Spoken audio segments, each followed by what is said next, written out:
Hello, नमस्कार दोस्त। आप लोग कैसे हैं? आशा करता हूँ आप लोग ठीक होंगे। कॉन्सेप्ट किंग चैनल पर आप लोग का स्वागत है। आज साइंस का यानी कि साइंस का मिक्सिंग क्वेश्चन रहेगा, दो नंबर वाला। फिजिक्स भी रहेगा, केमिस्ट्री भी रहेगा और बायोलॉजी भी रहेगा। क्वेश्चन रहेगा दो नंबर वाला। आज हम लोग क्या करेंगे, 10 को बताएंगे। क्या को 10 को बताएंगे, दो नंबर वाला क्वेश्चन। और ये एग्जाम के लिए एकदम इंपॉर्टेंट होगा। और आप लोग क्वेश्चन बैंक को ज़्यादा पढ़ें, बार बार कह रहे हैं कि क्वेश्चन बैंक को आप लोग ज़्यादा फोकस करें, वो ज़्यादा बेस्ट होगा। और उसको बार बार आप लोग क्या करें, रिवीजन करें। किताब में लिखने से कोई फायदा नहीं होगा, आप लोगों को खोपड़ी में लिखना होगा। जो तुम्हारे पास दिमाग में है वहीं तुम्हारे पास टैलेंट है। किताब वाला टैलेंट काम नहीं देता है, जो तुम्हारे पास दिमाग में है वही टैलेंट है, बाकी कोई काम का नहीं है। 0 बाई 0। चलिए हम स्टार्ट कर लेते हैं। ये रहेगा मॉडल सेट से, जो मॉडल सेट बिहार बोर्ड के द्वारा जारी किया गया था, उससे क्वेश्चन रहेगा। और रहेगा दो नंबर वाला क्वेश्चन रहेगा। क्या रहेगा? दो नंबर वाला क्वेश्चन रहेगा। तो चलिए हम लोग फटाफट स्टार्ट कर लेते हैं, उसके बाद पढ़ना स्टार्ट करेंगे। चलिए पहला क्वेश्चन क्या है? पहला क्वेश्चन क्या है कि सूर्य के प्रकाश के उन दो घटक के नाम लिखे जो हमें दिखाई नहीं देता। पहला क्वेश्चन क्या था? सूर्य। पहला क्वेश्चन था सूर्य के प्रकाश, यानी कि सूर्य के प्रकाश, यानी पहला क्वेश्चन है सूर्य के प्रकाश के उन दो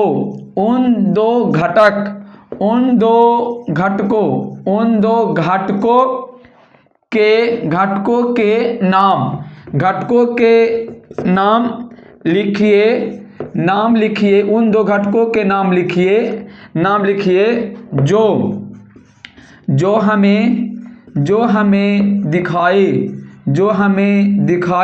जो हमें दिखाई नहीं देता है।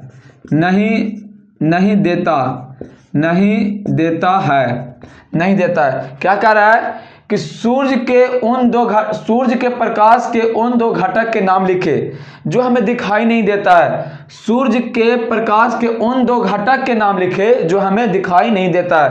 तो इसका जो आंसर होगा पराबैंगनी किरण और क्या होगा? अवरक्त किरण। पराबैंगनी किरण और अवरक्त किरण ये दिखाई नहीं देता है। तो क्या लिख लेंगे हम लोग? लिख लेंगे पराबैंगनी किरण, पराबैंगनी किरण। पहला हो गया पराबैंगनी किरण और सेकंड क्या लिख लेंगे? अवरक्त किरण। क्या लिख लेंगे? अवरक्त किरण। यानी कि पहला हो गया पराबैंगनी किरण और सेकंड हो गया अवरक्त किरण। इसका कभी कभी चाल भी पूछ लेता है, तो चाल इसका सबका होता है 3 × 10⁸ मीटर प्रति सेकंड। क्या होगा? 3 × 8 10⁸ मीटर प्रति सेकंड इसका सबका चाल होता है।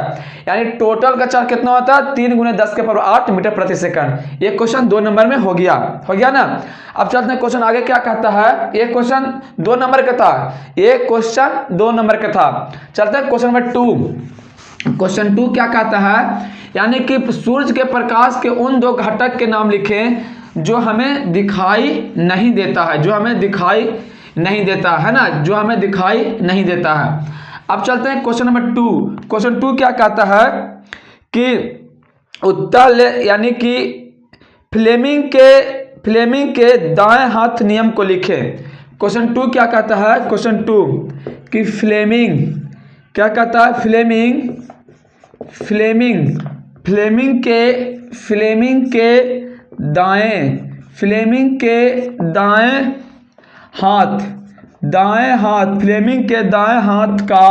दाएं हाथ का नियम लिखे। फ्लेमिंग के दाएं हाथ के नियम लिखे। क्या कर रहा है? फ्लेमिंग के दाएं हाथ के नियम क्या कहता है? फ्लेमिंग के दाएं हस्त नियम के अनुसार यदि हम अपने दाएं हाथ की 3 अंगुलियां इस प्रकार फैलाएं कि तर्जनी चुंबकीय क्षेत्र की दिशा, अंगूठा विद्युत धारा की दिशा, तर्जनी चुंबकीय क्षेत्र की दिशा, मध्यमा विद्युत धारा की दिशा, अंगूठा चालक तार पर लगने वाली बल की दिशा को बताता है। उसे क्या कहेंगे? फ्लेमिंग के दाएं हाथ का नियम, यानी दक्षिण हस्त नियम।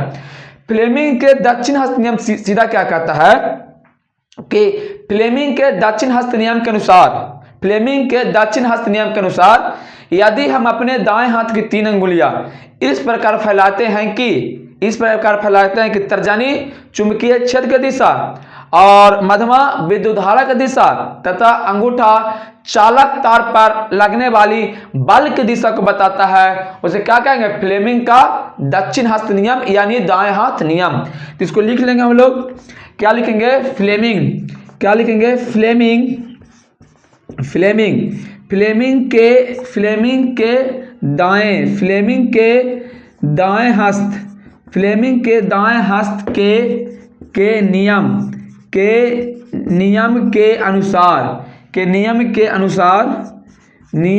के अनुसार यदि हम अपने दाएं हाथ की 3 अंगुलियां यदि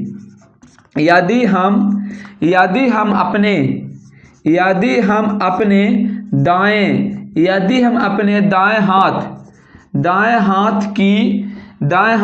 की 3 अंगुलियां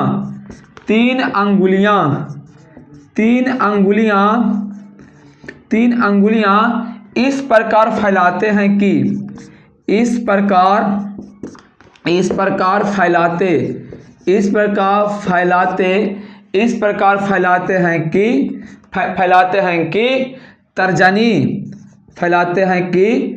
तर्जनी लिखेंगे, तर्जनी चुंबकीय क्षेत्र की दिशा, तर्जनी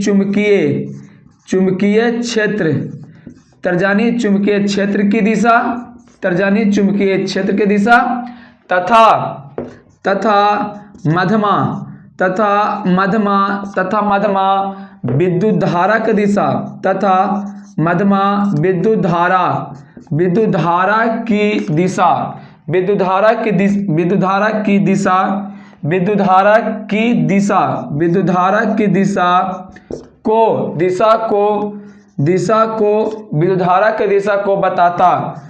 धारा की दिशा को बताता है और अंगूठा चालक तार और अंगूठा बल की दिशा को बताता है और लिख लेंगे हम लोग और अंगूठा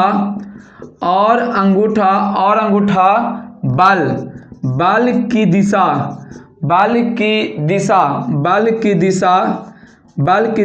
को बताता है। बल की दिशा को बताता है, यानी साफ कर रहा है कि फ्लेमिंग का दाएं हाथ के नियम क्या कहता है। तो फ्लेमिंग के दाएं हाथ के नियम के अनुसार यानी दक्षिण हाथ यानी दाहिना हाथ, फ्लेमिंग के दाएं हाथ नियम के अनुसार यदि हम अपने दाएं हाथ की 3 अंगुलियां इस प्रकार फैलाते हैं कि तर्जनी चुंबकीय क्षेत्र की दिशा, मध्यमा विद्युत धारा की दिशा तथा अंगूठा चालक तार पर लगने वाली बल की दिशा को बताता है, उसे क्या कहेंगे? फ्लेमिंग का दक्षिण हस्त नियम। ये हो गया कंप्लीट। यानी कि इंक डाल लेते, 1 सेकंड, इंक नहीं है ना, इंक 1 सेकंड इंक डाल लेते हम लोग, इंक नहीं है ना, इंक डाल लेते एक बार, इंक हम लोग डाल लेते हैं फटाफट।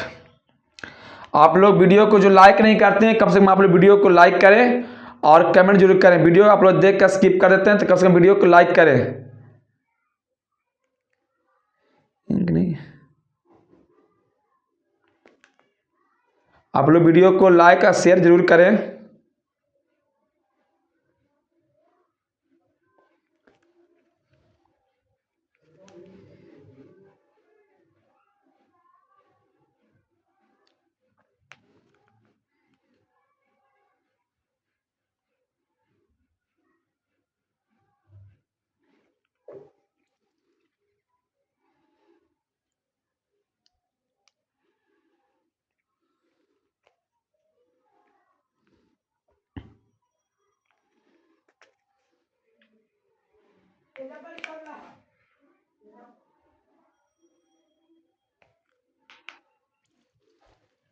चलिए हम आगे चल लेते हैं फटाफट। उसके बाद आप लोग लिंक को अधिक से अधिक शेयर करें। सिर्फ आप लोग वीडियो देखते हैं और शेयर नहीं करते हैं, तो कम से कम आप लोग वीडियो को शेयर करें, है ना। चलिए फटाफट हम लोग देख लेते हैं आगे क्वेश्चन। इसको हम साफ कर लेते हैं, आगे चलते हैं। क्वेश्चन हम लोग चलते हैं आगे।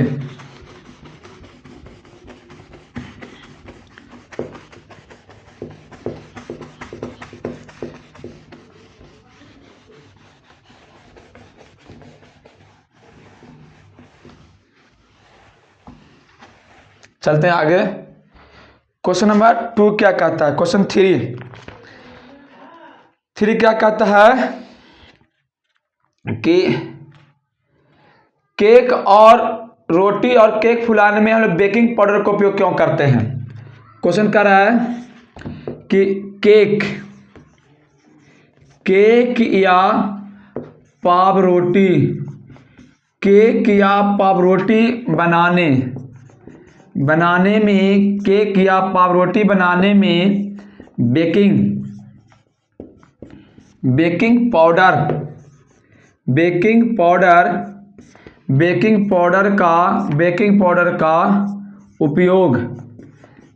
पाउडर का उपयोग क्यों करते हैं।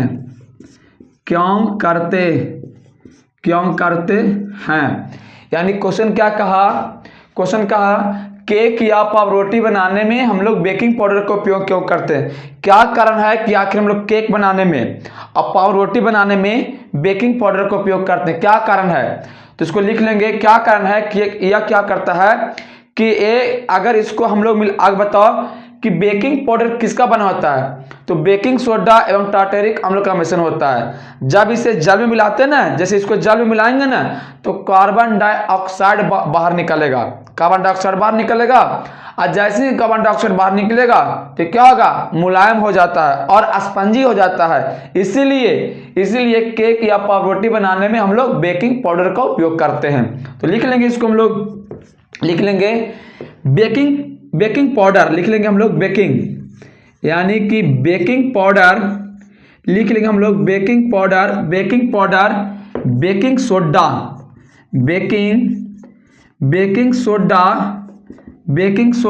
एवं टार्टेरिक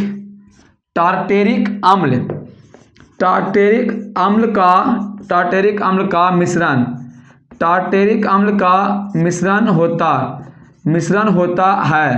मिश्रण होता है। जब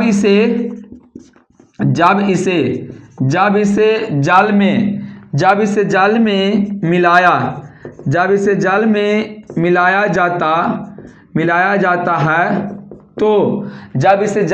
जाता है तो कार्बन डाइऑक्साइड गैस बाहर निकालता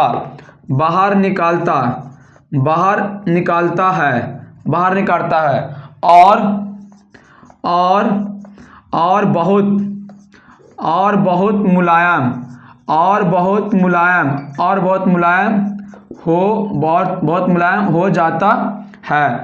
मुलायम हो जाता है। इसीलिए केक या पावरोटी बनाने में बेकिंग पाउडर का उपयोग करते हैं। लिख लेंगे इसीलिए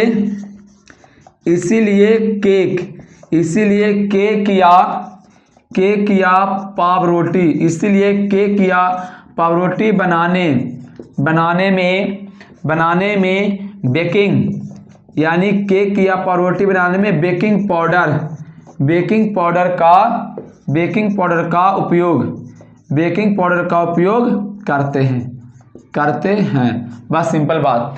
कह रहा है कि केक या पावरोटी बनाने में आखिर हम लोग बेकिंग पाउडर का उपयोग क्यों करते हैं, क्या कारण है। तो क्या बोलेंगे कि बेकिंग पाउडर बेकिंग सोडा एवं टार्टेरिक अम्ल का मिश्रण होता है। जो बेकिंग पाउडर है, जैसे आप लोग समझें ये पाउडर है ना, तो पाउडर दो चीज का मिश्रण है, बेकिंग सोडा और टार्टेरिक अम्ल का मिश्रण है। जब इस सोडा को जल में मिलाते हैं तो कार्बन डाइऑक्साइड गैस बाहर निकलता है, और बहुत मुलायम हो जाता है। और क्या होता है, बहुत मुलायम हो जाता है। इसीलिए केक और पावरोटी बनाने में बेकिंग पाउडर का उपयोग करते हैं। 2 नंबर कंप्लीट। क्या हुआ, 2 नंबर कंप्लीट। अब चलते हम लोग आगे क्या कहता है क्वेश्चन नंबर 3 है ना। क्वेश्चन 3 देख लेंगे हम लोग। क्वेश्चन 3 क्या कहता है, क्वेश्चन नंबर 3 क्या कहता है, क्वेश्चन नंबर 3 है ना। क्वेश्चन 3 क्या कहता है, हम लोग फटाफट देख लेंगे। क्वेश्चन 3 क्या कहता है, फटाफट देख लेते हैं। क्वेश्चन 3 क्या कहता है कि लोहे को जंग से किस प्रकार बचाया जा सकता है, यानी लोहे की वस्तु को जंग से किस प्रकार बचा सकता है। क्वेश्चन नंबर 3 होगा कि 4, 2 3 4 होगा। क्वेश्चन 4 लिखेंगे लोहे, यानी कि लोहे की वस्तु, लोहे की वस्तु को जंग लगने यानी लगने से किस प्रकार बचाया जा सकता है? किस प्रकार बचाया जा सकता है? यानी पूछ रहा है कि लोहे की वस्तु को जंग लगने से किस प्रकार बचाया जा सकता है। तो क्या लिखेंगे? पेंट लगाकर, यानी पहले लिखेंगे हम लोग पेंट लगाकर, यानी कि लोहे की वस्तु को पेंट कर, यानी पहले लिखेंगे पेंट लगाकर पहला गया। और सेकंड क्या लिखेंगे? उस पर ग्रीस लगाकर, है ना, उस पर जंग नहीं लगेगा तो उसको क्या करेंगे हम लोग? लगा देंगे ग्रीस, यानी कि ग्रीस लगाकर और क्या हो जाएगा कि यानी कि लेप चढ़ाकर, है ना, जिंक की लेप चढ़ाकर, यानी जिंक की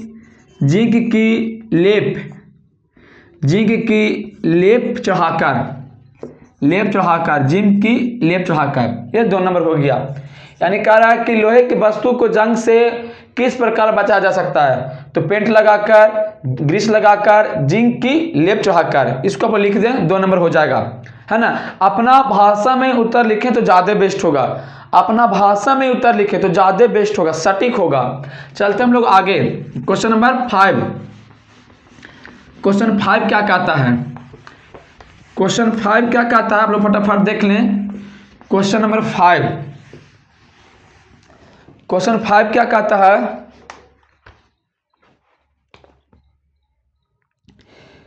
कि आवर्त सारणी में, कह रहा ना,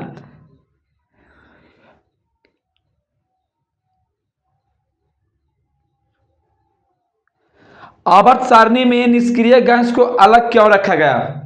क्वेश्चन था आवर्त, यानी आवर्त सारणी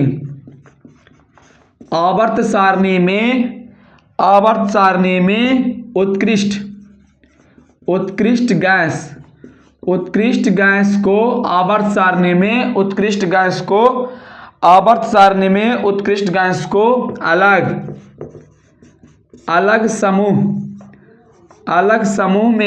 अलग समूह में क्यों रखा गया? यानी कि कह रहा ना कि आवर्त सारणी में उत्कृष्ट गैस को अलग समूह में क्यों रखा गया? क्या कारण है? जैसे आप लोग ऐसे समझें, अगर कोई बच्चा लड़ता है तो उसको हम क्या करते हैं? अलग समूह में रख देते हैं। ए तू हटो, तू अपना सीट अलग रखो। यानी कह रहा है कि आवर्त सारणी में आखिर उत्कृष्ट गैस को अलग क्यों रखते हैं? क्या कारण है? जैसे हम एग्जाम्पल दें, अगर कोई बच्चा बदमाश है तो उसको हम लोग कहते हैं ना कि तुम्हारा अलग, यानी कि एरिया अलग हो गया, मेरा एरिया अलग हो गया। तो क्यों क्या कारण बना कि बच्चा क्या था? बदमाश था। तो वही कह रहा था कि आवर्त सारणी में उत्कृष्ट गैस को अलग क्यों रखें? क्या कारण है? कुछ कारण होगा ना, तो इसीलिए इसको क्या कहें हम लोग? अलग रखें। क्या कारण है? तो लिख लेंगे इसका कारण है, इसका मात्र एक ही कारण है कि यह किसी भी तत्व से अभिक्रिया नहीं करता है। बात सिंपल बात, या किसी भी तत्व से रिएक्शन नहीं करता, सिंपल। लिखेंगे आवर्त सारणी में, इसका उत्तर लिख लेंगे आवर्त सारणी में उत्कृष्ट गैस को अलग समूह में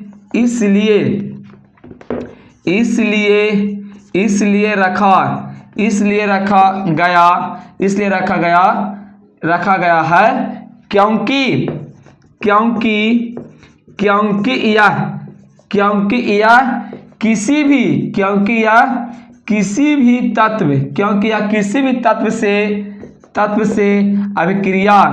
क्योंकि यह किसी भी तत्व से अभिक्रिया अभिक्रिया नहीं करता है, अभिक्रिया नहीं करता है।